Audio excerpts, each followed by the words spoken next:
selamat datang di Lokal Keren Jatim Podcast. Bangga buatan Indonesia, Lokal Keren Jatim Road to Brilliantpreneur 2021 dengan hashtag UMKM Jatim Bangkit. Bersama saya Juli Kristanto akan menemani kalian ngobrol seru seputaran yang keren-keren dari Jawa Timur. Di episode 7 kali ini, kita akan bahas fashion lokal untuk tampil fenomenal bareng bintang tamu spesial. Namun sebelum itu, Jo mau cerita sedikit nih. Sebagai rangkaian kegiatan Road to Brilliantpreneur 2021 yang digagas oleh BRI, Lokal Keren Jatim menghadirkan dan mempromosikan berbagai UMKM di Jawa Timur dalam rangkaian program Bangga Buatan Indonesia Lokal Keren Jatim. Sebanyak lebih dari 200 UMKM terpilih dari berbagai bidang industri seperti fashion, food and beverage, craft and home decor, accessories and beauty. Detailnya tentu saja bisa kalian lihat di lokalkerenjatim.id. Dan sebagai bagian dari rangkaian program untuk mempromosikan berbagai keunggulan Jawa Timur, podcast ini hadir untuk kalian dan sudah hadir bersama kita di podcast episode 7 kali ini, Warisatul Hasanah, founder Alwaris. Mbak Waris ini sudah banyak menghadapi tantangan untuk bisa memasarkan produk batik aromaterapinya. Bukan usaha yang mudah, tapi akhirnya usaha membuahkan hasil. Dan pastinya karena keuletan serta semangat pantang menyerah, Mbak Waris hingga akhirnya produk fashionnya sudah dipasarkan sampai mancanegara. Kemudian ada Clarissa Ivena, fashion blogger. Hai. Mbak Clarissa ini asli Surabaya dan sangat aktif berbagi konten tentang dunia fashion. Mbak Clarissa adalah penyuka desain minimalis yang estetik, termasuk penyuka tema-tema desain yang menggunakan warna basic, dan followers IG-nya sudah mencapai 30 ribuan. Saya aja kebalap ya. Medianya itu Mbak Clarissa sering banget promosi produk-produk lokal. Nah, kita akan segera masuk ke pertanyaan karena kita ketemu langsung dengan narasumber kita yang keren-keren. Tapi kita harus nanya ke narasumber kita, apa sih definisi tampil keren menurut Mbak Alwaris dan juga Mbak Clarissa? Yang pertama, Mbak Alwaris, apa sih definisi tampil keren itu apa, Mbak? Menurut saya tampil keren itu harus tampil beda. Dia beda dari yang lainnya. Kemudian dia jadi diri sendiri. Oke. Itu sih menurut saya. Kalau Clarissa? Kalau aku tampil keren itu kita bisa ngerasa nyaman. Jadi kita comfy sama apa yang kita pakai, itu bisa kelihatan keren. Oke. Masing-masing kita comfy ya Mbak ya, jadi tampil keren jadinya. Kalau Mbak Waris sendiri, gimana ceritanya Mbak memulai bisnis batik itu Mbak?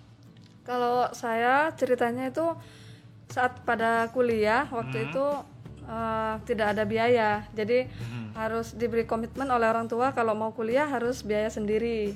Oke. Akhirnya ya sudah, saya jualan batik. Awalnya belum aromaterapi, cuman setelah 1 tahun saya bisnis batik, akhirnya saya inovasi menjadi batik aromaterapi. Itu pun ceritanya karena waktu itu batik saya yang saya tawarkan di Australia tuh tidak diterima oleh orang asing karena alasannya baunya yang menyengat. Yang pertama, yang kedua motifnya, kemudian ada sisa-sisa lilin yang nempel di kain itu. Oke. Sehingga sensitif dan tidak mau memakai batik menjadi fashion waktu itu. Akhirnya saya menginovasi bagaimana caranya supaya batik saya ini bisa wangi dan bisa diterima di negara itu. Oke. Nah, pemirsa podcast, kita perlu tahu nih bau batik yang awal itu adalah bau malam, bau lilin. Nah, sekarang ini kenapa Mbak Alwaris datang ke podcast kita yang luar biasa ini, jadinya membuat sesuatu yang berbeda, something breakthrough, di mana bau lilin itu dihilangkan jadi bau aromaterapi. Betul sekali. Oke. Nah, kalau tadi Mbak Alwaris sudah menjelaskan untuk memulai usaha dari kuliah yang nggak ada biaya, modal awalnya dulu berapa Mbak? Kalau ditanya modal itu saya modal KTP. Jadi waktu itu kan saya baru hanya punya KTP. Jadi saya bawa KTP, gimana kepercayaan dengan pengrajin batik di daerah kami. Setelah itu saya bawa batiknya. Terus saya foto, saya kirim, dan yang paling membanggakan itu pembeli pertama itu yang besar gitu ya, yang orang pejabat gitu, Ibu Risma. Jadi saya dari situ saya termotivasi kalau produk saya ini bisa sampai go internasional, dan saya punya mimpi saya akan bisa sampai ke Amerika. Karena waktu itu dosen saya mengatakan begini, kalau bisnis kalian tuh belum nyampe ke Amerika, berarti bisnis kalian tuh belum dikatakan maju. Oke. Akhirnya saya bekerja keras supaya produk saya bisa nyampe di Amerika. Kayaknya perlu diundang di podcast tuh dosennya ya. Oke, Kak Mbak Waris, thank you. Kita ke Clarissa. Clarissa, gimana ceritanya untuk memulai jadi fashion blogger? Jadi awalnya itu dari semenjak aku kuliah sih. Terus karena kuliah udah mulai mau lulus, terus aku kan kayak banyak waktu luang gitu kan. Dan aku juga emang passion sama fashion. Jadi dari situ aku kayak suka foto-foto, namanya cewek ya. Foto-foto. Terus feedbacknya bagus ternyata. Mulai kayak banyak brand-brand lokal yang kayak review dong produk aku ini, mulai dari temen. Pertama kali brand apa yang masih diingat sama Clarissa? Baju ya? Itu punya temen sendiri. Terus dia langsung kayak reviewin dong, kayak foto kamu bagus nih gitu. Padahal kalau misalnya dilihat sekarang juga itu kayak jelek banget fotonya. Cuman kayak waktu itu kayak reviewin dong. Jadi mulai dari situ, mulai semakin banyak dikenal, terus mulai banyak ditawarin brand-brand lokal. Oke, dari dari yang free sekarang berbayar ya? Iya. Tapi kalau kita teman sendiri kayaknya free kayaknya Mbak Waris. Kalau Mbak Waris sendiri tadi karena sesuatu yaitu bau yang menyengat, orang bule nggak suka bau malam, terus terciptalah aromaterapi. Kok bisa langsung keluar aromaterapi, itu gimana ceritanya Mbak Waris? Ya, karena saya membuat nama yang betul-betul dipikir sama saya, karena ini bakalan menjadi sebuah produk yang unik gitu. Nah, jadi kalau misalkan batik wangi, nah wanginya wangi apa dulu gitu kan harus jelas gitu ya. Nah, di sini saya mengangkat aroma rempah khas Indonesia, sehingga seperti ini. Ketika batik aromaterapi ini digelar, maka Indonesianya tuh udah mulai terasa gitu. Bukan hanya dari mata, tetapi juga dari rasa hidung kita seperti itu. Kalau kita lihat bau Indonesia itu adalah kipas yang kalau di Jogja itu ya Mbak ya. Itu bau apa sih itu? Cempaka itu ya? Iya. Kayu cendana. Iya. Kayu cendana seperti itu ya. Itu Indonesia banget kalau baunya seperti itu. Dan sekarang kita ke Clarissa dulu. Clarissa, kalau Clarissa sendiri sering kan ngangkat atau mereview produk itu di sosial media. Kenapa sih mereview produk fashion lokal? Karena fashion lokal sekarang emang banyak yang bagus-bagus. Banyak yang bagus-bagus ya, nggak kalah ya. Nggak kalah sama luar yang brand-brand luar gitu. Jadi ya pantas lah harus diperkenalkan ke seluruh followers gitu. Tapi kalau kita lihat sekarang juga banyak brand-brand yang ada di mall-mall gede itu kan berdatangan gitu ya. Kalau secara jahitan sendiri, terus tahan lama, endure-nya, itu gimana menurut Clarissa? Ada beberapa brand lokal yang emang bahannya bagus loh, yang emang nggak kalah sama luar, dan harganya juga bener-bener jauh kan di bawah brand luar. Jadi ya oke gitu loh buat materialnya, kayak nggak kalah. Ternyata fashion lokal nggak kalah loh Mbak Waris ya. Kalau Mbak Waris gimana nih? Menurut Mbak Waris sendiri batik produknya fashion lokal itu nggak kalah dengan luar negeri juga? Ya, menurut saya batik produk lokal ini nggak kalah sama produk luar negeri. Karena apa? Seperti yang saya ketahui ya, seperti batik gentongan. Batik gentongan itu hanya ada di Madura, di mana dia memiliki kelebihan warnanya itu semakin puluhan tahun semakin cerah. Jadi sampai kalah kainnya dengan warnanya. Itu karena disebabkan ada proses di situ. Ada proses tradisional yang tidak dilupakan dan tidak ditinggalkan oleh orang Madura. Sehingga bisa membuat sebuah produk itu yang sangat bagus dan unik sekali. Seperti itu. Dan bedanya lagi, produk lokal Indonesia ini kenapa bisa bersaing di mata dunia? Karena yang di setiap desainnya itu ada cerita. Jadi kalau di luar negeri itu kan seringnya gini ya, ini kenapa kok bisa begini nih, kenapa kok bisa begini gitu. Pengalaman saya di Amerika sih seperti itu. Ketika produk kita dipajang dan ada ceritanya, maka nilainya tuh sangat bernilai, bertambah gitu. Dan ini sangat unik sekali gitu. Secara detail apa yang mesti diperhatikan nih Mbak supaya kita tuh bisa bersaing dengan produk luar negeri? Tentunya kualitasnya ya harus kita jaga dan kita tingkatkan. Karena apa? Karena kalau udah nyampe luar negeri jahitannya itu tidak rapi. Nah, itu bisa ditolak dan tidak akan ada order gitu. Tetapi kita harus mengikuti kebutuhan pasar. Misalkan ada juga sih seperti di Malaysia misalkan. Saya mau yang harganya murah terus ini tapi kuantitinya besar. Nah, kita harus bisa memenuhi kebutuhan pasar.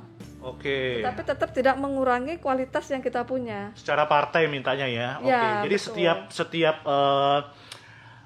pemesanan itu ada beda-beda dan stylenya sendiri-sendiri. Ya? Betul. Oke. Karena kita kadang kan kelas menengah ke atas seperti Bapak Obama, seperti itu Mr. Obama itu kan biasanya memang pesannya satu, tapi yang terbaik gitu. Oke. The best untuk ini ya, untuk Ya. pemimpin dunia itu ya. Betul. Bahkan bukan terbaik di Indonesia, tetapi produk terbaik dunia gitu. Nah, kita harus bisa pecahkan itu. Oke, selama ini tantangannya Mbak Waris apa nih Mbak? Kan kalau mau masukin ke pemimpin dunia, mau pakai bajunya Mbak Waris itu kan lapis-lapisnya juga banyak. Tapi pengalaman Mbak Waris sendiri selama ini tantangannya apa? Kalau saya sendiri sih tantangannya dari segi bahasa juga ya. Oke. Seperti saya ke Korea kebingungan, nggak ngerti bahasanya gitu. Memang di situ kemudian saya juga butuh desainer, belajar lagi tentang desainer karena pengetahuan yang saya miliki itu kurang luas gitu. Jadi sampai saat ini saya masih butuh semacam desain untuk mendesain baju-baju yang bisa masuk ke pasar-pasar internasional. Oke, kita ke Clarissa terlebih dahulu. Tips dari Clarissa agar gimana caranya sih produk fashion lokal itu bisa bersaing juga dengan produk luar negeri. Yang pastinya perbanyak ilmu desain ya, seperti kata Mbak Waris, itu juga penting sih karena kita kan bisa kayak belajar buat update lah. Oke. Buat update sama desain-desain di luar negeri lagi ada apa sih kayak gitu-gitu, yang modelnya yang lagi in tuh sekarang kayak gimana. Kita juga bisa kayak nge-redesign atau remodifikasi desain-desain dari brand-brand high end kayak gitu, buat bisa diringkes gimana caranya untuk bisa ada di brand lokal, dan harganya kan juga lumayan ya kalau misalnya udah masuk di brand lokal gitu. Oke, selama ini kan sering kalau kita lihat Clarissa ada di bazar-bazar. Kalau dilihat kalau di bazar itu kan banyak sekali orang jual-jual kaos lah, distro lah, atau UMKM yang menghasilkan kaos lucu-lucu lah selama bazar itu. Kalau dibanding dengan brand-brand yang dari luar negeri yang masuk di Indonesia, kelebihannya apa? Atau jahitannya juga sama, kemudian bahannya juga lebih halus, lebih enak dipakai, atau gimana Clarissa menurut Clarissa? Kalau dari segi bahan ya pasti ada plus minusnya lah. Kan ada harga, ada kualitas.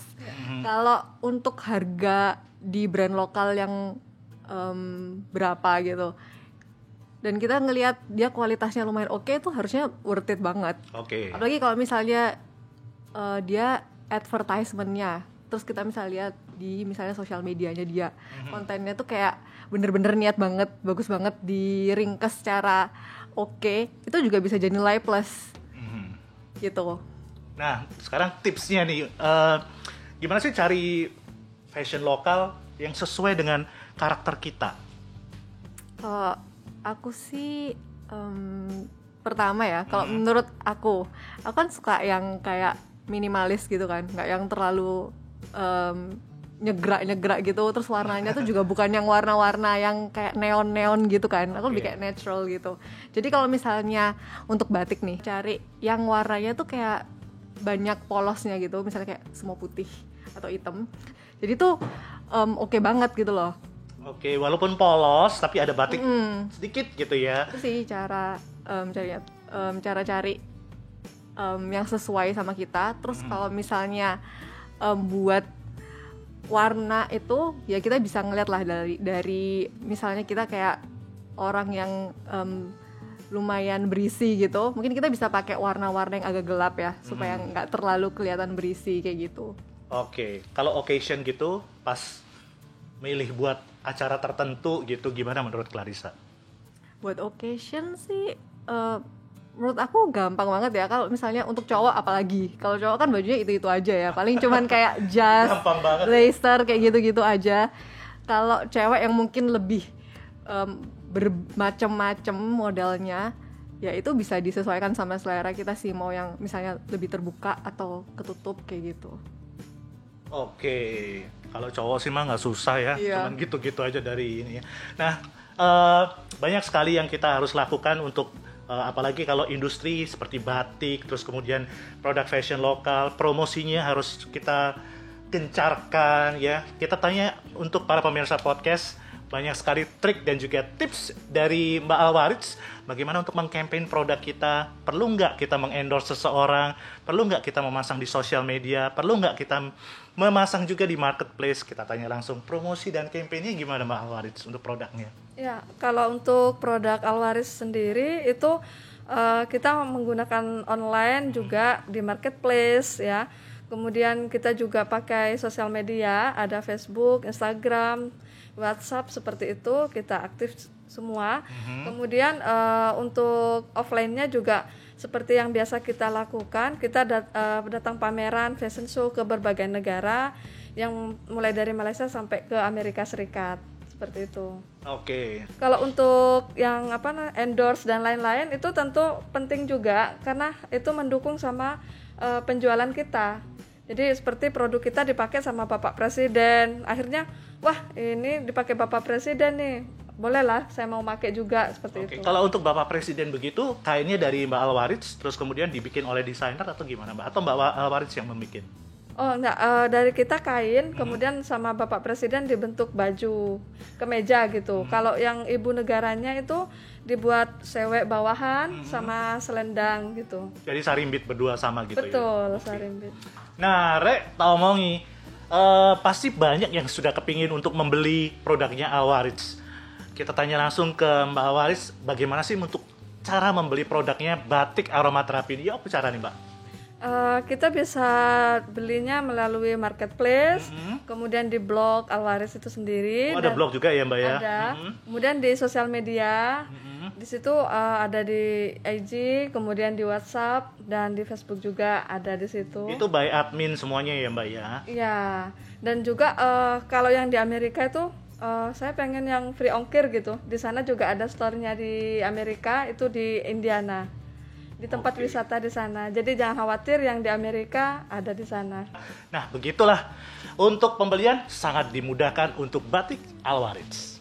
Oke, kita sekarang ke Clarissa. Clarissa sendiri gimana perkembangan fashion sekarang ini ya di lokal ya? Pada pandemi, Yang jelas bagus banget.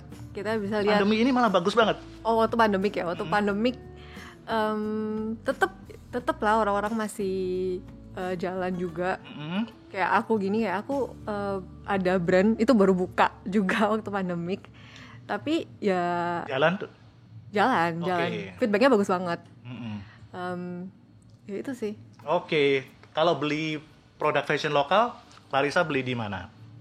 Yang pertama pasti suka lihat di Instagram. Jadi kayak lihat-lihat katalognya kayak gitu. Terus lihat link tree-nya ya. Mereka ada jual di mana aja gitu. Oke. Nah, kalau kita lihat kan produk dari Mbak Alwaris ini kan sudah sampai menembus benua Amerika. Iya. Nah, itu rahasianya gimana Mbak bisa sampai mengirim produk ke sana dan orang suka? Apakah buyer itu pernah ke Indonesia atau Mbak sendiri yang berkunjung ke negara-negara tetangga atau negara-negara dunia? Iya. Awalnya itu sudah pernah ada undangan sebelum saya menghadiri undangan yang waktu itu. Cuman saya memang nggak berangkat karena saya ada acara lain. Kemudian ada undangan lagi ternyata ke Amerika waktu itu untuk menerima penghargaan di sana.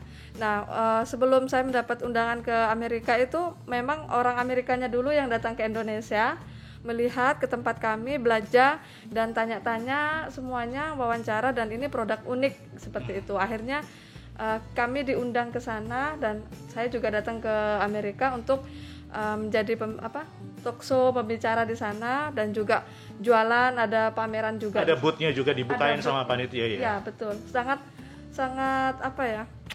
seru sekali waktu itu ya di Amerika karena pengalaman pertama juga kan saya ke sana dan disambutnya sudah wow seperti itu. Jadi ya banggalah dari Indonesia saya bisa lewat di karpet merah di bandara itu. Jadi kepingin ngintip kopernya Mbak Alwaris nih ya. Kalau pameran gitu berapa koper yang dibawa Mbak selama kalau ada pameran terus acara talk show di luar negeri?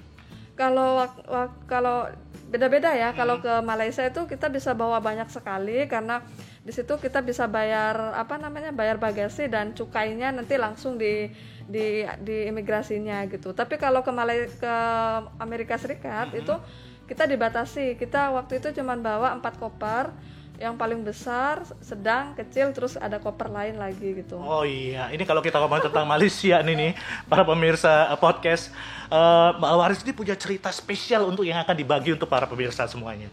Apa ceritanya? Kita dengarkan langsung.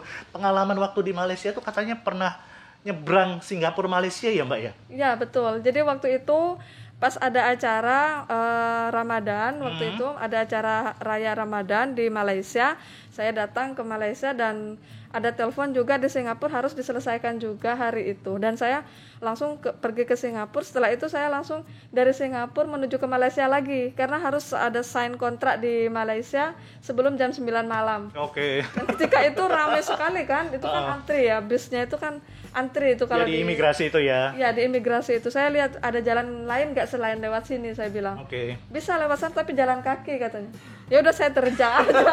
Jalan kaki dan ternyata lebih cepat. Jalan kaki lebih cepat ini ya? Karena antrinya terlalu banyak manusia waktu itu kan. Oke. Kita tahu sendiri kan. Betul sekali ya. Nah itu dan capek juga sih. Capek juga ya. Mbak kalau boleh tahu nih Mbak, Ya. Dari produk yang Mbak Alwaris, siapa saja yang pernah memakai baju-baju yang atau batik aromaterapi ini? Kalau produk saya yang memakai itu dari pejabat di Indonesia sendiri, ada para pejabat tingkat presiden, ibu negara, kemudian di Jawa Timur juga ada ibu gubernur dan wali kota. Dan yang saya bikin seneng lagi itu di Amerika itu ya.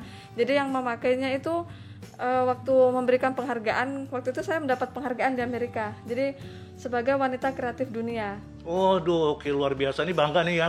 Bangkalan harus bangga nih. Jadi setelah menerima penghargaan itu, kemudian batik kita dipakai oleh brand ambasador di sana gitu. Dan kita sangat bangga karena pemerintah sana sangat senang dengan menggunakan batik-batik kita. Oke, dan baunya khas. Ada berapa bau sih kalau boleh tahu Mbak Alwaris? Untuk baunya banyak, wanginya ya. Wanginya itu ada yang rempah-rempah, itu kita mix. Ada kayu gaharu, kayu cendana, Oke. kemudian ada cengkeh, melati, cempaka, dan mawar. Ada juga misalkan nih, saya maunya yang bunga Kamboja gitu. Oke. Seperti di Bali itu ya sukanya wangi-wangi bunga Kamboja gitu ya. Bunga ini apa? Jadi by request kita juga bisa. Oke, banyak sekali ya. Iya. Tinggal minta langsung dan silakan kunjungi blognya. Kalau kita search di Google itu tinggal Alwaris. Atau apalagi kalau di Instagram juga langsung bisa diklik langsung ya. Iya. Oke, kita juga harus berbagi tips nih dengan para pemirsa podcast. Kenapa? Karena banyak sekali selama PPKM ini mereka ingin melakukan produksi atau melakukan penjualan, menambah income, karena banyak pekerjaan juga yang di PHK juga. Nah, menurut Clarissa dulu deh, bagaimana untuk teman-teman yang ingin melakukan istilahnya bisnis di produk fashion? Tipsnya gimana sih untuk dari Clarissa? Tipsnya yang penting jangan takut buat mengambil resiko. Walaupun kita usaha di tengah-tengah PPKM gini, tengah-tengah pandemik, kita bisa mempergunakan media yang ada kayak sosial media lah ya, Instagram lah paling minimal, itu udah lumayan membantu banget untuk advertisement kita. Jadi pastilah produk kita bakalan bisa dikenal orang, jadi nggak usah takut buat buka usaha. Seberapa repotnya sih bikin konten gitu menurut Clarissa? Tergantung ya, kalau orangnya cepet puas, cepet. Karena aku orangnya nggak cepet puas ya, jadi kayak harus retake terus. Perfeksionis. Iya, jadi kayak pasti lama banget. Oke, ya effort lah kalau Ya, kepengen harus effort, ya, bener. mereview produk atau istilahnya mengcampaign produk harus effort membuat konten seperti itu ya. Banyak sekali platform yang bisa digunakan, ada TikTok yang sekarang lagi booming luar biasa. Kalau menurut Clarissa sendiri, TikTok lumayan juga ya? Lumayan, ya harus effort juga sih bagi bikin video, tapi lumayan banget feedbacknya. Oke, kita tanya Mbak Alwaris, Mbak kalau kepingin menembus dunia gitu gimana untuk yang bisnismen yang masih jualan masih lokal, kepingin orang Amerika ngelihat, itu tipsnya gimana sih Mbak? Biar para pemirsa podcast ini bisa jadi kayak seperti Mbak Alwaris. Ya, yang pertama itu memang harus kreatif ya. Kreatif, satu oke. Kemudian inovatif. Itu jangan sampai produk kita ini biasa-biasa aja gitu, mau tembus ke pasar internasional itu sulit ya. Jadi buat sesuatu yang menarik, bikin gebrakan di mana produk kita ini memang nggak ada di luar negeri, di mana-mana tuh nggak ada. Jadi ini Eksklusif ya Mbak ya? eksklusif, menarik, unik gitu ya.